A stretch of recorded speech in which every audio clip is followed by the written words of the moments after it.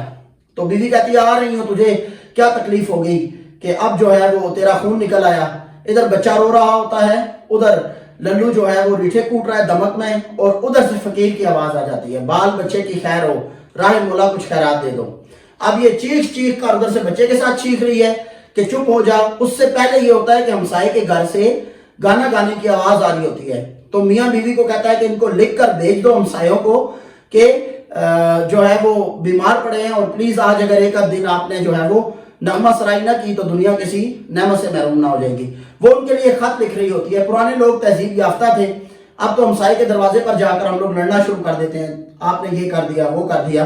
یہ تہذیب یافتہ لوگ ہیں, لکھ کر بڑے پیار سے جا کر بات کرتے تھے, دے آتے تھے انہیں, تو لوگ بھی ایک دوسرے کا خیال کرتے تھے. اب تو خیر انا کا مسئلہ بن جاتا ہے. اگر آپ ہمسائے کو منع کر دیں کہ پلیز یہ چیز مت کیجیے گا, تو وہ آپ کو تکلیف دینے کے لیے ڈبل اس سے زیادہ کرے گا. اور اسلام کے اندر سب سے زیادہ ہمسائے کے حقوق پر زور دیا گیا ہے. ٹھیک ہے, تو ہمسائے کے حقوق پر اتنا زیادہ زور ہے کہ اس کی پوچھ بہت زیادہ ہوگی, اور جو ہے وہ ہمسائے کو زیادہ حقدار ٹھہرایا گیا ہے, آپ کے قریبی. تو اب ظاہر دور بدل چکا ہے, اب کا زمانہ جو ہے وہ انا پرستی کا ہے. ہر بندہ اپنی ذات کے اندر ایک بڑی جو ہے نا خود کو سمجھتا ہے چیز, اور کوئی کسی کا خیال نہیں کرتا. تو عزیز طلبہ یہ بات یاد رکھیں, اگر آپ سے کسی کو تکلیف ہو رہی ہے تو آپ خود پہلے کوشش کریں, اور اگر آپ کو کوئی باور کروا دے, آپ کو غلطی سمجھ نہ آ رہی ہو تو اس کو درست کریں, اس پہ اکڑ مت جائیں کبھی بھی, کیونکہ اسلام اسی کا درس دیتا ہے. خیر المختصر ہم آپ کو بتا رہے تھے کہ ادھر سے ہارمونیم کی آواز آ رہی ہے, ادھر سے بچے کے رونے کی آواز آ رہی ہے, ادھر سے فقیر کی آواز ہے, ادھر بیوی یہ دفتر لکھنے بیٹھ گئی, وہ اس کو کہہ رہا ہے جلدی لکھو, جا کر اس کو چپ کرواؤ بچے کو, اور فقیر کو رخصت کراؤ. تو وہ کہتی ہے میں نے تو فقیر کو نہیں بلایا. وہ کہتا ہے تم جاؤ رخصت تو کر دو. ادھر جو ہے وہ للو کو آوازیں دے رہی ہے, ادھر بچے کو, اور للو ریٹھے کوٹنے میں سنتا نہیں ہے. اب سنیں کیا کیا شور ہو رہا ہے آخر میں. ایک ساتھ والے گھر سے ایک گانے کی آواز آ رہی ہے, ہارمونیم اور گانا, اس میں بیوی کے چلانے کی آواز, اسی میں فقیر کی آواز, اسی میں بچے کے رونے کی آواز, اور للو کے ریٹھے کوٹ کر ہامن دستے کی دھمک. اب یہ تمام چیزیں جب شامل ہوتی ہیں تو ایک عجیب سا ہنگامہ آرائی والا ایک شور جو ہے وہ کریٹ ہوتا ہے. اس سے میاں تنگ ہوتا ہے, گھبرا کر اٹھتا ہے اور کہتا ہے میری ٹوپی اور شیروانی دے دو. تو بیوی پوچھتی ہے ٹوپی اور شیروانی وہ کیوں؟ تو میاں کہتا ہے کہ وہ اس لیے کہ میں دفتر جا رہا ہوں, ابھی دفتر جا رہا ہوں. تو بیوی اسے روکنے کی کوشش کرتی ہے, تو وہ کہتا ہے میں آرام و سکون کے لیے دفتر جا رہا ہوں. تو یہ ہماری جو ہے وہ آج کی کہانی تھی. یاد رکھیے گا اس کی ویٹیج جو ہے بورڈ میں وہ کیا ہے کہ یہ آپ کو نثر میں سے 5 نمبر کی نثر کی تشریح آتی ہے. ایک کوئی آپ کو اس میں سے پیراگراف دے دیا جائے گا پیپر میں, اور یہ آپ کا ہوتا ہے سوال نمبر 4 بورڈ کے پیپر میں. اس کے 5 نمبر ہوتے ہیں, اس کی تشریح کرنی ہوتی ہے. یاد رکھیے گا جب بھی ہم نثر کی یا سبق کے پیراگراف کی تشریح کرتے ہیں تو اس میں نہ تو فنی محاسن لکھتے ہیں نہ ہی مفہوم ہوتا ہے. ہاں حوالہ جاتی شعر یا کوئی ایسی بات جو کہ حوالہ جات کے طور پہ آ جائے وہ آپ لکھ دیں تو ضروری ہے, لیکن سب سے زیادہ اس میں ضروری ہوتی ہے ایکسپلینیشن, اور آپ نے پورے چیپٹر کو ایکسپلین کرنا ہوتا ہے. جو آپ کو ایک پیراگراف دیا جا رہا ہوتا ہے وہ بنیادی طور پر پہچان کے لیے دیا جا رہا ہوتا ہے کہ کس سبق سے یہ لیا گیا ہے اور اس کا مصنف کون ہے, تاکہ آپ کو پہچان سکیں. تو ظاہر ہے آپ نے سبق پڑھا ہوگا, آپ نے یہ ویڈیو دیکھی ہوگی, اور پورے کا پورا اس کا خاکہ چیپٹر کا آپ کے ذہن میں ہوگا, تو آپ بہت آسانی سے اس سوال کو حل کر سکتے ہیں. تو یہ آپ کا تشریح کا ہے. اس کے علاوہ نثر میں سے آتے ہیں 16 نمبر کے سوالات و جوابات. تو عزیز طلبہ و طالبات آپ نے یہ بات یاد رکھنی ہے کہ یہ سوال اور جواب آپ کے جتنے بھی ہیں یہ آپ کے نثر کے حصے سے آتے ہیں, اور یہ کسی ایک ہی چیپٹر سے آتے ہیں. ایک ہی پورا پیراگراف آپ کو دیا ہوتا ہے, اس کے آخر پر آپ کے سوالات اور جوابات آتے ہیں. یہ آپ کا ہوتا ہے سوال نمبر 2 کا حصہ نمبر الف. تو آپ نے یہ یاد رکھنا ہے کہ سوال نمبر 2 کے حصہ نمبر الف میں جو سب سے زیادہ اہم چیز ہے وہ سوالات و جوابات ہیں. اسی طرح سے ایک پیراگراف آپ کو دیا جائے گا, اس کے اینڈ پہ سوالات و جوابات ہوں گے. تو اس چیپٹر سے بھی آنے کے چانس ہیں. اگر سوالات و جوابات آ جائیں گے تو آپ کے لیے وہ کرنا آسان ہوگا. اس کی تیاری کے لیے سب سے ضروری ہے کہ اس ویڈیو کو دیکھیں, اس کے پورے ایک ایک پارٹ کو سمجھیں، کہاں سے کہانی شروع ہو رہی ہے، کہاں پر کہانی ختم ہو رہی ہے، کہانی کے اندر کیا کیا موڑ آتے ہیں اور کس کس طرح سے اس کہانی کو بیان کیا گیا ہے۔ تو آپ کے لیے تشریح کرنا بھی اور سوالات و جوابات کرنا بھی آسان ہے۔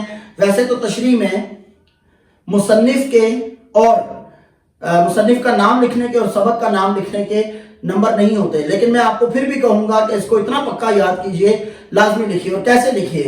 تشریح کی پہلی لائن کرتے ہوئے آپ لکھیے کہ یہ تشریح طلب اقتباس ہماری نصابی کتاب میں سے لیا گیا ہے اور اس سبق کا عنوان ہے آرام و سکون، اس کے مصنف ہیں امتیاز علی تاج، اور صنف ادب کے اعتبار سے یہ ایک ڈرامہ ہے اور یہ امتیاز علی تاج کی مشہور کتاب امتیاز علی تاج کے یکبابی ڈرامے سے لیا گیا ہے۔ اس ڈرامے میں طنز و مزاح کرتے ہوئے مصنف نے جو ہے وہ ایک گھر کی کہانی بتائی ہے، پھر اس کے بعد آپ کو میاں اور بیوی کی ساری کہانی سٹارٹ کر دیں گے۔ اسی طرح سے سوالات و جوابات آئیں گے اور 3 سے 4 سطروں پر 3 سے 4 لائنوں پر مشتمل ایک جواب آپ کا ہونا چاہیے، کیونکہ اس کے 2 نمبر ہیں، 8 کوشچن ہوں گے۔ اور اس میں ایک آپشن آتا ہے تلخیص کا،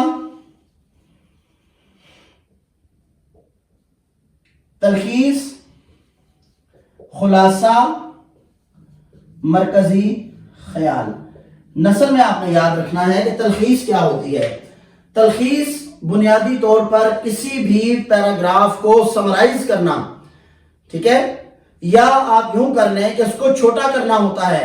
اگر آپ کا پیراگراف جو ہے وہ 10 لائنوں کا ہے تو آپ نے 2 سے 3 لائنوں میں تلخیص کرنی ہے، اس سے زیادہ نہیں کرنی، اور اس طرح سے بیان کرنا ہے کہ وہ پورا کا پورا پیراگراف سمجھ آ جائے۔ اور خلاصہ کے لیے ہمارے پاس ایک غلط فہمی ہمارے ذہنوں میں موجود ہے کہ خلاصہ جو ہے وہ کسی عبارت کو بڑا کرنا ہوتا ہے۔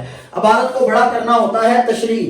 تشریح کا لفظ نکلا ہے نشر سے، اور نشر کا مطلب ہوتا ہے پھیلانا یا پھیلا کر پیش کرنا، اور تلخیص یا خلاصے کا مطلب ہوتا ہے کم کرنا۔ تو تلخیص میں ہم کیا کرتے ہیں، اس میں بھی پیراگراف کو کم کیا جاتا ہے اور خلاصے میں بھی۔ اگر 10 لائنوں پر مشتمل ہمارا پیراگراف ہے تو ہم اس کو 3 لائنوں میں ایسے ایکسپلین کریں گے اپنے الفاظ میں کہ اس کے موٹے موٹے پوائنٹس جو ہیں وہ ہمیں پیراگراف کے سمجھ آ جائیں۔ اسی طرح سے ایک اور چیز ہوتی ہے مرکزی خیال۔ تو عزیز طلبہ و طالبات، آپ نے یاد رکھنا ہے کہ مرکزی خیال سینٹرل آئیڈیا ہوتا ہے، جو مین آئیڈیا ہے۔ تو اس چیپٹر کا جو سینٹرل آئیڈیا ہے وہ طنز و مزاح ہے، ایک گھریلو زندگی کو، متوسط طبقے کی زندگی کو بیان کیا گیا ہے، اور روزمرہ جو گھر میں ہمارے معاملات ہوتے ہیں ان کو بیان کیا گیا ہے۔ تو یہ آج کا ہمارا جو ہے وہ سبق تھا، ڈرامہ۔ امید ہے کہ یہ سبق آپ کو پسند آیا ہوگا اور آپ نے اس سے بہت کچھ سیکھا ہوگا۔ ہمارے حق میں ضرور دعا کیجئے گا۔ اس کے ساتھ ہی خرم فاؤنڈیشن کے یوٹیوب چینل کو سبسکرائب کرنا نہ بھولیے گا۔ اگر زندگی نے وفا کی تو پھر ملاقات ہوگی۔ اللہ نگہبان۔